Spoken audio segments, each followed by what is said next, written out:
सबसे पहले तो मैं ऑल इंडिया लॉयर्स यूनियन के सभी सीनियर पदाधिकारी, सुंदर जी, देवराज जी, प्रधान साहब, चौहान साहब और सारी उनकी टीम को इस बात की बधाई और धन्यवाद देता हूँ कि उन्होंने एक चुनावी डिबेट जो किसी भी हालत में, किसी भी डेमोक्रेसी के लिए, हेल्दी डेमोक्रेसी के लिए बहुत ज़रूरी होती है, उसका आयोजन आपने किया। मैं अपने तहे दिल से आपको धन्यवाद देता हूं और बधाई देता हूं कि आपने एक ऐसा प्रयास जो कि इलेक्शन कमीशन को करना चाहिए था, जो आपने किया।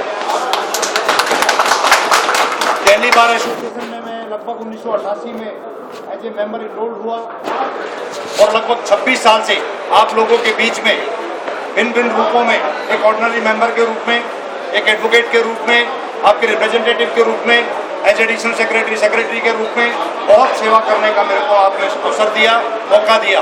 मैंने कुछ प्रयास किए, कुछ प्रयास ऐसे किए जिनके रिजल्ट्स आप लोगों के सामने हैं। जिस ब्लॉक में हम बैठे हैं, ये ब्लॉक एग्जिस्टेंस में नहीं था।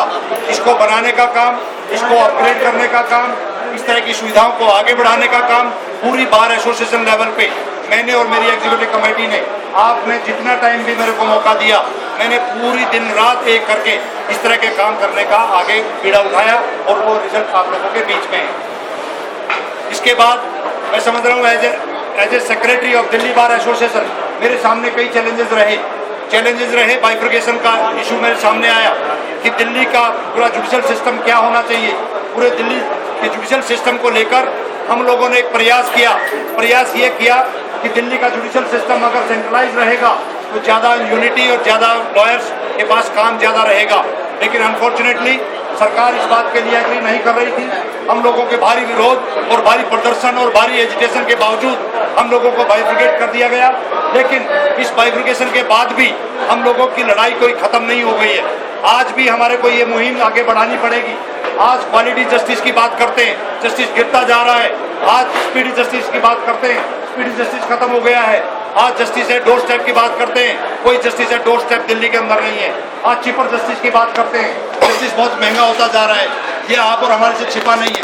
एक टाइम ऐसा था जिस टाइम पे लॉयर्स पे पूरा फेथ होता था क्लाइंट का, लॉयर्स को क्लाइंट के बीच में एक संबंध होता था। आज वो संबंध खत्म हो चुका है दोस्तों। आज वो संबंध किस बात के हो गए कि रिजल्ट आप देंगे तो आप मेरे एडवोकेट हैं, आप रिजल्ट देंगे तो आप मेरे एडवोकेट हैं। चाहे संबंध कितना ही पुराना हो, लेकिन रिजल्ट ओरिएंटेड हो गया। उसकी वजह से क्या हो गया कि दलाली बढ़ गई, वकीलों की कमी आ गई। जो काबिल लॉयर हैं, उन काबिल लॉयरों की कमी होती जा रही है। इस पर हमारे को चिंता करने की जरूरत है। आज एसोसिएशन के पदाधिकारी, एक सीनियर पदाधिकारी के तौर पे अगर मैं आप लोगों के बीच में अपील करने आया हूँ कि मेरे को एज प्रेसिडेंट चुनिए, तो मेरे कुछ एजेंडा है। मैंने एक लेटर के माध्यम से आप लोगों के बीच में पिछले कई दिनों से सर्कुलेट किए हैं।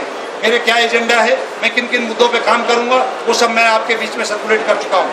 लेकिन क्योंकि मेरे को आज एक मौका मिला है आप सबको रूबरू होने का, एक डिबेट के माध्यम से, मेरे हो सकता है अपोनेंट कुछ कैंडिडेट आए, वो भी अपने बारे में बताएंगे।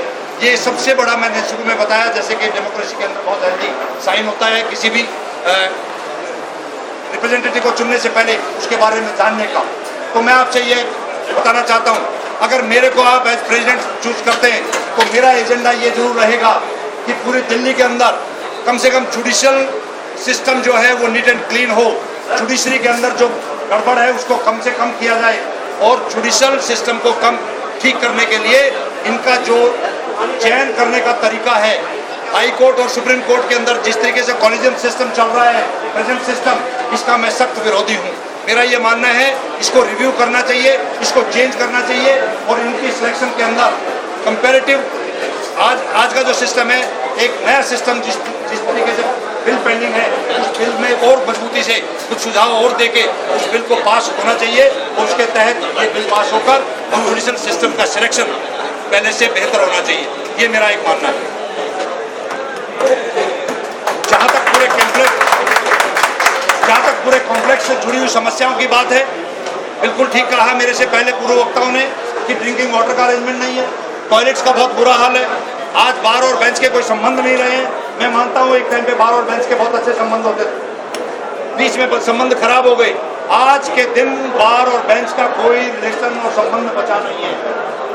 वो इसलिए नहीं बचा है कि कहीं ना कहीं हमारे रिप्रेजेंटेटिव वीक मेंटेलिटी के कमजोर मेंटेलिटी के हमारे रिप्रेजेंटेटिव बीच में आए हैं, उनके वजह से ऐसे हालात बन गए कि आज बार और बेंच का कोई रिलेशन नहीं है, कोई संबंध नहीं है। तो उन संबंध को रिव्यू करने के लिए, रिवाइव करने के लिए मैं प्रयास करूंगा दोस्तों। आप लोगों के हमेशा बीच में रहा हूं, आपके दुख सुख में रहा हूं, हमेशा जब रिप्रेजेंटेटिव रहा हूं तब भी और रिप्रेजेंटेटिव नहीं रहा हूं तब भी आप लोगों के बीच में हर हफ्ते किसी न किसी बहाने मिलने जुलने के लिए आपके बीच में हमेशा रहा हूं। अगर मेरे को आप मौका देंगे तो दिल्ली के अंदर दूसरे स्टेट्स में जिस तरीके से स्कीम चल रही है, हाउसिंग की स्कीम, वो इम्प्लीमेंट दिल्ली में मैं करवाऊंगा। चैम्बर ब्लॉक की यहाँ पे बहुत जरूरत है, सीटों की बहुत जरूरत है। अगर सीट बनाने का प्रयास किसी ने किया तो पिछले 10 साल में सिर्फ संजीव नसीर की टेन्योर में हुआ, इसके अलावा कभी नहीं हुआ। मैं उस प्रयास को आगे बढ़ाऊंगा, आगे चैम्बर ब्लॉक बनवाएंगे, हाउसिंग स्कीम लेके आएंगे और एक ऐसी स्कीम, एक ऐसी वेलफेयर स्कीम जिसके अंदर नए साथियों के लिए कम से कम 10,000 रुपए पर मंथ स्टाइफंड हो, ऐसी स्कीम सरकार द्वारा लागू करवाएंगे।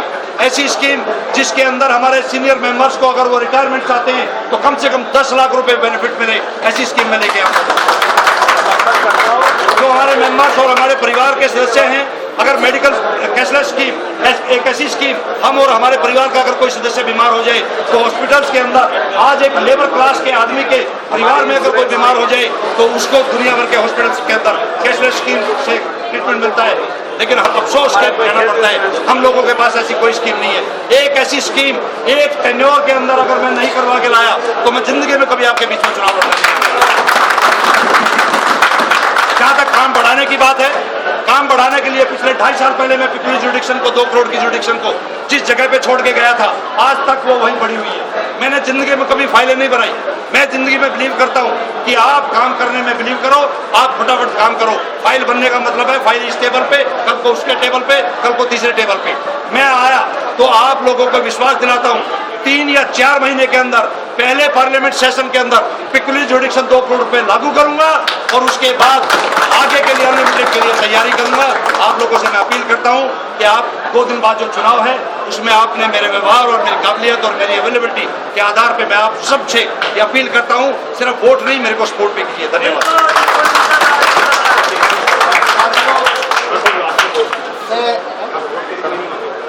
जैसा पहले निर्णय किया गया था कि वोट की अपनी बात आप रखें, मैं इसी सिलसिले